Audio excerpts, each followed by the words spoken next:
So, picture this. The entire Galactic Council is basically having a panic attack.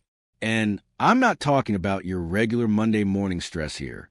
This is full-blown end-of-civilization terror that's got every single delegate in that massive crystal chamber looking like they're about to pass out. Ambassador Veltar from the Zephyrian Collective is standing there in the center of it all, and this guy is normally the picture of calm. We're talking about a species that's been around for thousands of years, right? They've seen empires rise and fall, survived cosmic disasters, negotiated peace treaties that lasted centuries. But right now, his webbed hands are literally shaking like leaves in a hurricane as he projects holographic footage that's making everyone in the room go dead silent. What they're seeing is pure nightmare fuel. 12 worlds, 12 entire planets with billions of lives, getting completely stripped bare by these mechanical monsters called harvesters. And when I say stripped bare, I mean everything. Cities, forests, oceans, mountains, even the atmosphere itself. These things don't just conquer planets. They consume them down to the bedrock, leaving behind nothing but floating chunks of dead rock. The footage shows massive ships the size of small moons descending on inhabited worlds. They extend these horrific mechanical arms that literally scoop up entire continents, processing everything into raw materials. You can see the panic broadcast from the dying worlds, ships trying desperately to evacuate civilians, defense fleets throwing everything they have at these monsters and barely scratching the paint. 3 cycles these harvesters have been chomping through the galaxy like it's some kind of cosmic all-you-can-eat buffet, and nobody, and I mean absolutely nobody, has been able to even slow them down. Every military force that's tried to stop them has been swept aside like dust in the wind. See, here's the thing about the Galactic Council. These are all peaceful species. The Zephyrians are master traders who built their entire civilization around negotiation and commerce. The ancient Kepler scholars spend their time studying the mysteries of the universe in massive library worlds. The Verdant Collective are basically space farmers who turn entire systems into beautiful garden paradises. These aren't warrior races. Sure, they've got incredible technology that makes our smartphones look like stone tools. They can fold space, manipulate gravity, even control time to some degree. Their cities float in the clouds, their ships travel between dimensions, and they've solved problems like disease and aging centuries ago. But when it comes to actual fighting, they're basically sitting ducks with fancy feathers. Their idea of conflict resolution is sitting around talking about it for months until everyone agrees on a peaceful solution. They've got defensive systems, sure, but they're designed to deflect asteroids or protect against cosmic radiation, not to fight off a species that treats war like an art form. The worst part? Every time they think they've figured out some weakness in the harvesters, these mechanical nightmares adapt. Send energy weapons?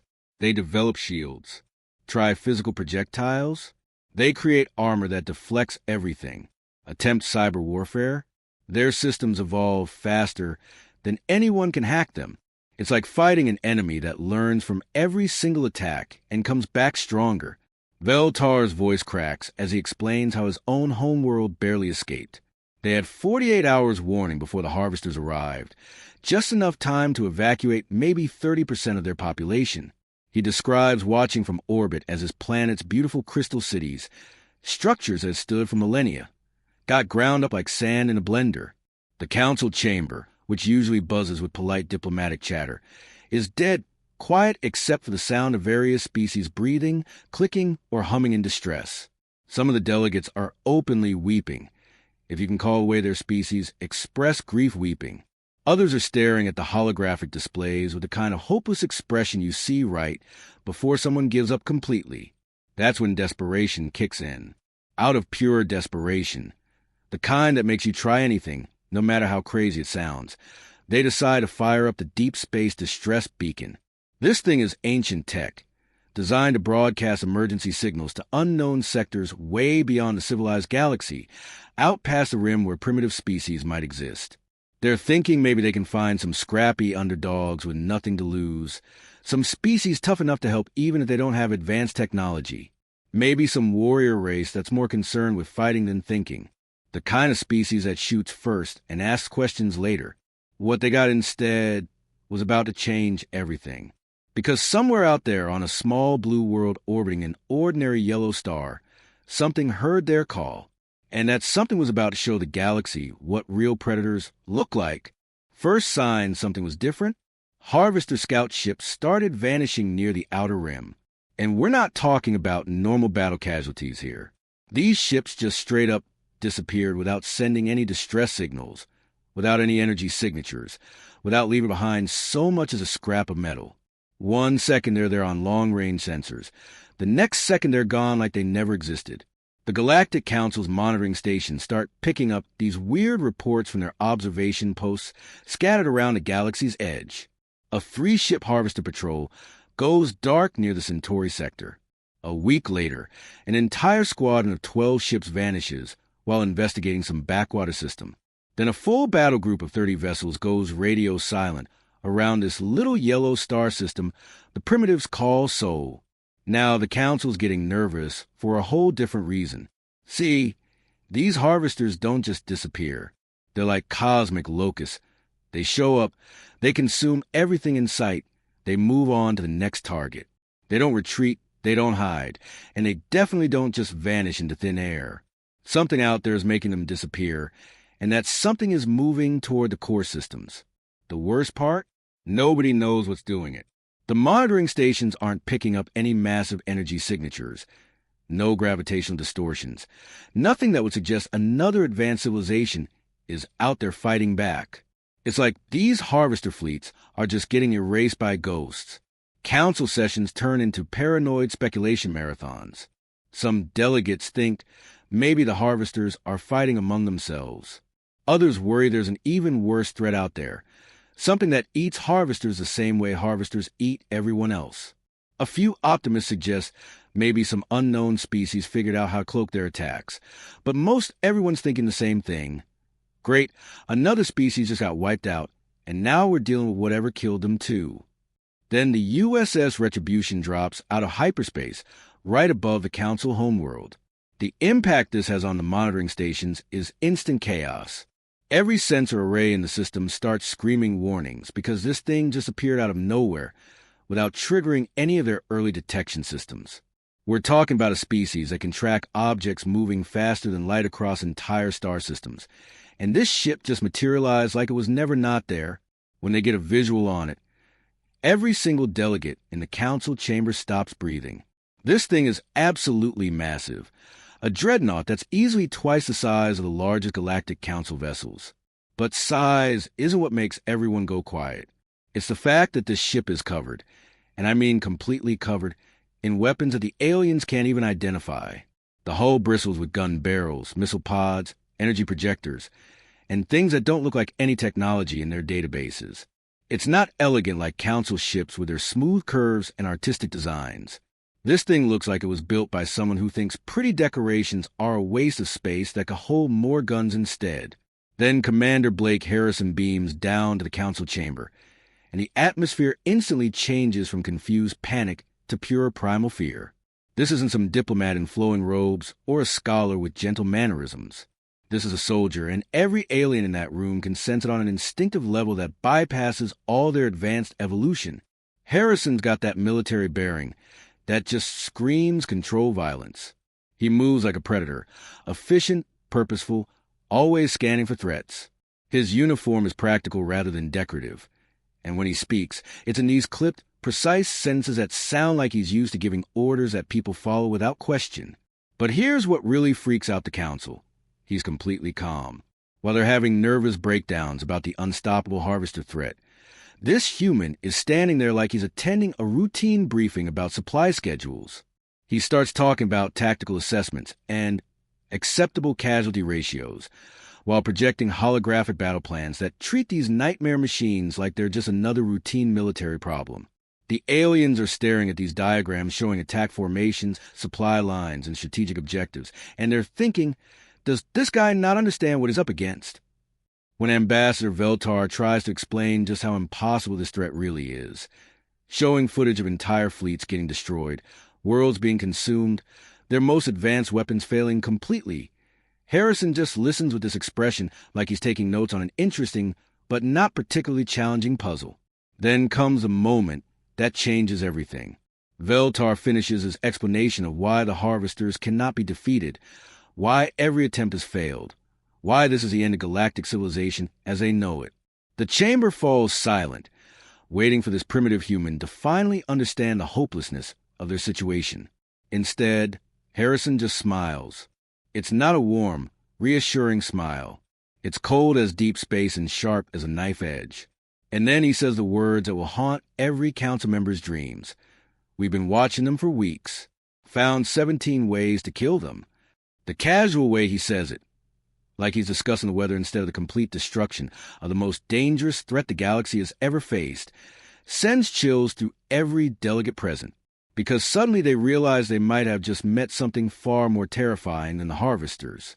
Within days, human fleets start popping up everywhere like the galaxy's worst surprise party. And I'm talking everywhere. Systems that haven't seen military action in centuries suddenly have human dreadnoughts materializing out of hyperspace. Quiet mining colonies wake up to find human destroyers patrolling their asteroid fields. Even the most remote outposts start getting reports of these impossible ships appearing out of nowhere. The Galactic Council's emergency monitoring networks are going absolutely insane trying to track all this movement. Their sensors keep losing count because human vessels are using some kind of technology that makes them nearly invisible until they want to be seen. 1 second space is empty. The next second there's a kilometer-long warship sitting there like it's been waiting all day. But here's where things get really wild. These aliens are watching human dreadnoughts throw down with harvester armadas, using weapons that seem to completely break the laws of physics. We're talking about guns that fire projectiles at impossible speeds, energy beams that cut through harvester armor like it's paper, and missiles that somehow track targets through dimensional shifts. The harvesters have this adaptive armor that's supposed to learn from every attack and become stronger. It's worked against every other species in the galaxy, but human weapons keep finding new ways to punch through it. Every time the harvesters think they've adapted to kinetic rounds, humans switch to plasma. When plasma stops working, they bust out gravitational weapons. When that fails, they start using things the aliens don't even have names for. Then you've got human marines in these powered armor suits boarding enemy ships, and this is where things get absolutely crazy. These guys are fighting hand-to-hand in the vacuum of space when their guns aren't enough. Picture this: a human soldier in a mechanical suit punching through a harvester hull with his bare hands, then climbing inside to continue the fight with whatever weapons he can find. The aliens watching this through their long-range sensors can't believe what they're seeing. These are the same harvester ships that completely destroyed their most advanced battle fleets, and humans are treating them like obstacle courses. They're not just winning, they're making it look easy. But here's the really messed up part that's making every alien observer question their sanity. The humans are enjoying this. I mean, really, genuinely having the time of their lives. Intercepted communications show pilots laughing while pulling maneuvers that should be impossible, cracking jokes while dodging weapons fire that could vaporize entire cities. You got fighter pilots doing barrel rolls through harvester formation attacks while singing old Earth songs. Bomber crews are taking bets on who can hit the most enemy targets in a single run. Marine units are singing marching songs while they storm enemy positions, treating each boarding action like it's some kind of competitive sport. The most disturbing part for the watching aliens is listening to human commanders during these massive fleet engagements. Instead of the panicked shouting or grim determination they'd expect, these humans are treating each battle like it's some kind of deadly chess match. They're calling out moves, discussing strategy, even complimenting their enemies on particularly clever tactics, all while systematically destroying forces that terrorize the entire galaxy. The harvesters, who've swept aside every other species with cold mechanical precision, keep getting outmaneuvered by these crazy humans who seem to thrive on chaos and uncertainty. Every time the harvesters try to use their standard overwhelming force tactics, humans split up and attack from 17 different directions. When the harvesters adapt and try coordinated defensive positions, humans somehow appear behind them. It's like watching a chess master play against someone who keeps changing the rules mid-game and somehow winning anyway. The harvesters are built for logical, predictable warfare. Humans fight like they're making it up as they go along, and somehow that's working better than centuries of military science. Then comes a moment that makes every alien witness realize they might have summoned something far worse than their original problem. The destroyer UES Phoenix, commanded by Captain Jake Thompson, finds itself facing down a harvester mothership the size of a small moon. This thing has already destroyed 3 human cruisers and is charging weapons that could sterilize entire planets. Instead of retreating like any sane species would do, Thompson makes a decision that breaks every rule of warfare the aliens understand. He orders his crew to abandon ship, points his destroyer straight at the enemy mothership, and pushes his engines past their safety limits. The alien observers watch in stunned horror as his human captain deliberately rams his ship into the harvester mothership at maximum speed, detonating his reactor core in a suicide run that takes out half the enemy fleet in a fireball visible from 3 star systems away. But the most chilling part? Thompson's final transmission is him laughing as he says, "Tell Earth this one's the home team." He's not screaming in terror or making some noble speech about sacrifice. He's genuinely happy to be taking his enemies with him. That's when the watching aliens start to realize the terrifying truth. They might have just traded one existential threat for something infinitely more dangerous. Because the harvesters were just trying to survive and expand. These humans, they fight like war is what they were born to do. The final showdown happens above Kepler, 442b, and this isn't just any random planet we're talking about. This world is absolutely gorgeous. Think of the most beautiful place on Earth and multiply it by 100. We're talking about floating crystal forests, oceans that shimmer with natural bioluminescence, and mountain ranges that look like they were carved by artists instead of geology. More importantly, Kepler, 442b is home to over 2 billion innocent civilians. These are the Kalari people, gentle, artistic beings who've never hurt anyone in their entire species' history. They're basically space hippies who spend their time creating beautiful music that can be heard across dimensions and growing gardens that bloom in zero gravity. The kind of people who wouldn't step on an ant if they could help it. But none of that matters to the harvesters. They built their final stronghold in orbit around this world, and it's not just big, it's absolutely massive. Picture a mechanical moon bristling with processing facilities, each one capable of stripping entire continents down to bedrock. The thing is so huge, it's actually affecting the planet's tides just by existing in orbit. The alien observers watching from safe distances can see the harvester fleet positioning itself for what they're calling Final Harvest Protocol. Hundreds of ships are arranging themselves in perfect geometric patterns, ready to begin the systematic destruction of everything living on the planet below. Their mechanical efficiency is terrifying. They've done the same process on dozens of worlds, and they've got it down to science. Every major power in the galaxy has already tried to stop this final stronghold. The Zephyrian Collective sent their most advanced stealth fleet, completely destroyed before they got within weapons range. The ancient scholars tried using some kind of dimensional weapon that was supposed to erase the harvesters from existence. It barely scratched their shields. Even the normally peaceful garden worlds contributed their defensive satellites, and those got swatted aside like annoying insects. That's when the UES Ragnarok shows up. Now, this isn't one of humanity's massive dreadnoughts or their sleek destroyers. The Ragnarok is what humans call a heavy cruiser, basically their version of a mid-sized ship. Compared to Harvester Stronghold, it looks like a minnow swimming up to a whale. The alien observers are thinking, what is one human ship going to do against something that destroyed our combined fleets? Commander Alex Turner broadcasts her intentions on all frequencies, and her voice has this quality that makes everyone listening go quiet. She's not shouting or making dramatic speeches. She's talking like she's having a casual conversation with an old friend, explaining that she's about to position her ship directly between the Harvester stronghold and the planet below. The aliens monitoring the situation start screaming warnings at her. They're broadcasting every tactical analysis they have, showing her exactly why this is impossible, explaining in painful detail how the harvesters will destroy her ship in seconds. Turner listens to all of it, thanks them politely for the information, then continues with her approach. What happens next breaks every rule of physics the aliens understand. Turner starts using her ship's engines not for propulsion, but as weapons. She's burning through her fuel reserve so fast that her ship is literally glowing from the heat, using the exhaust to disrupt the harvester's sensor arrays.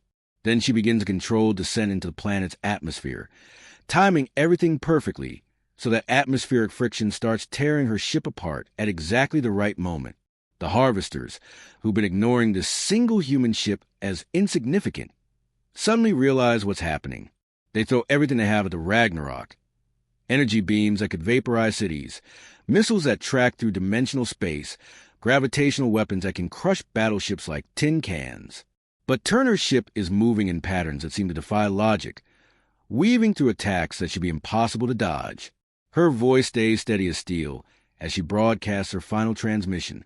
The ship is breaking apart around her, metal screaming as hull plates peel away, emergency systems failing one by one. But she's still there, manually guiding her antimatter payload straight toward the Harvester core facility with nothing but backup instruments and pure determination. The explosion is visible from 3 star systems away.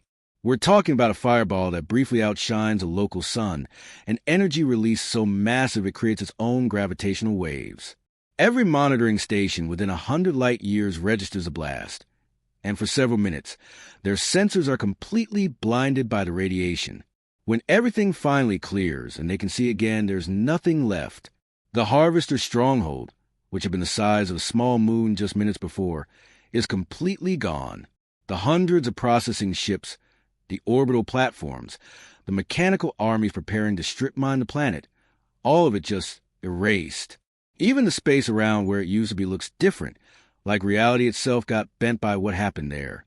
They find Turner's final log entry days later, buried in the data streams that survived the explosion. Mission accomplished. Tell Earth we made them proud. Tell the galaxy that when you threaten innocence, humans don't negotiate. We protect them. The recording ends with something that chills every alien who hears it. Her laughter as her ship's hull starts melting around her. Not screaming, not crying, not making peace with her fate. Laughing like she just pulled off the greatest prank in galactic history.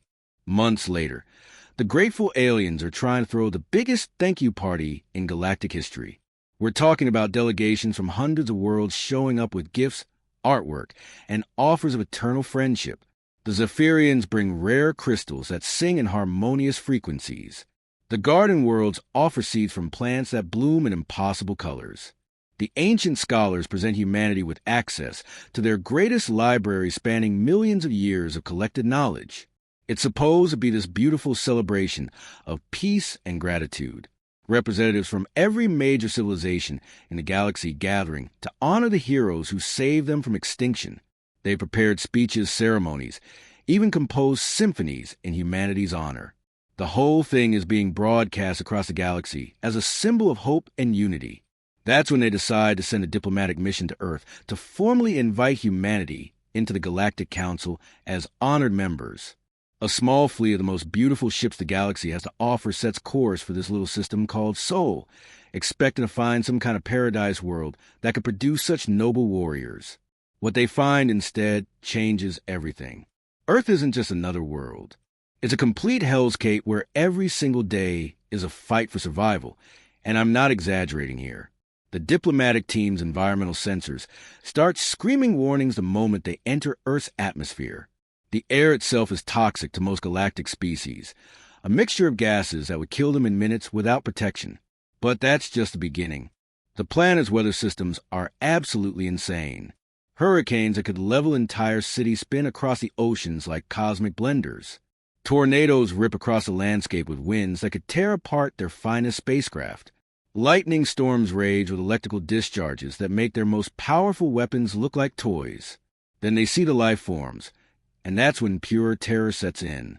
Massive predators roam the land, creatures with teeth and claws designed for nothing but killing. The oceans are filled with monsters that could swallow their shuttlecraft whole. Even the plants are dangerous, with some species that actively hunt and consume anything that gets too close.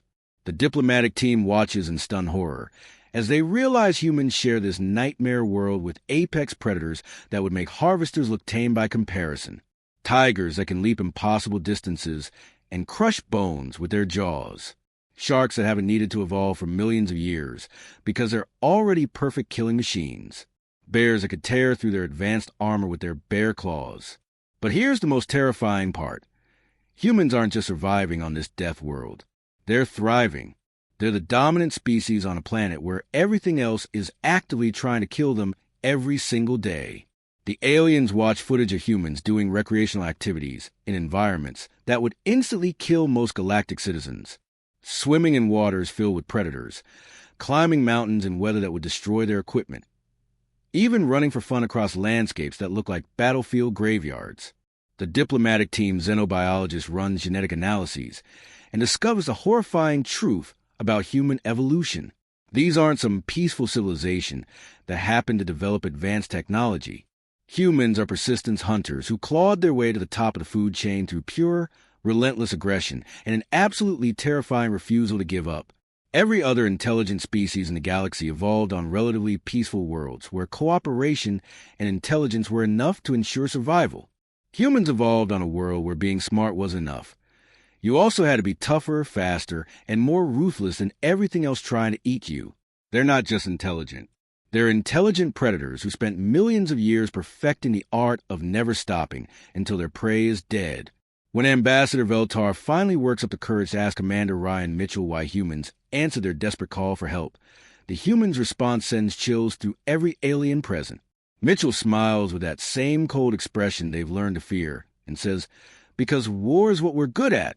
You pointed us at a target and asked us to kill it. We did exactly what Deathworlders do best." The way he says it, like he's explaining something obvious to a child, makes every delegate realize they never really understood what they were dealing with. Humans didn't save the galaxy out of some noble desire for peace. They did it because they're genetically programmed killing machines who saw the harvesters as just another predator that needed to be eliminated. As human colonies start appearing throughout the galaxy, their new alien neighbors slowly come to a terrifying realization. They've traded one existential threat for another, except this new threat is on their side. Human settlements pop up on worlds that were previously considered uninhabitable. They turn asteroid fields into mining operations, establish bases and systems where the radiation would sterilize other species, and generally make themselves a home in places that look like cosmic horror stories. The most chilling part? Humans are genuinely friendly neighbors. They share their technology, help with disasters, even invite aliens over for barbecues. But every alien who spends time around humans comes away with the same unsettling feeling. These beings are apex predators who have decided to be nice to you, and somehow that makes them infinitely more terrifying than the harvesters ever were. Because now the galaxy knows the truth. When you need something killed, you call the humans, and they'll do it with a smile.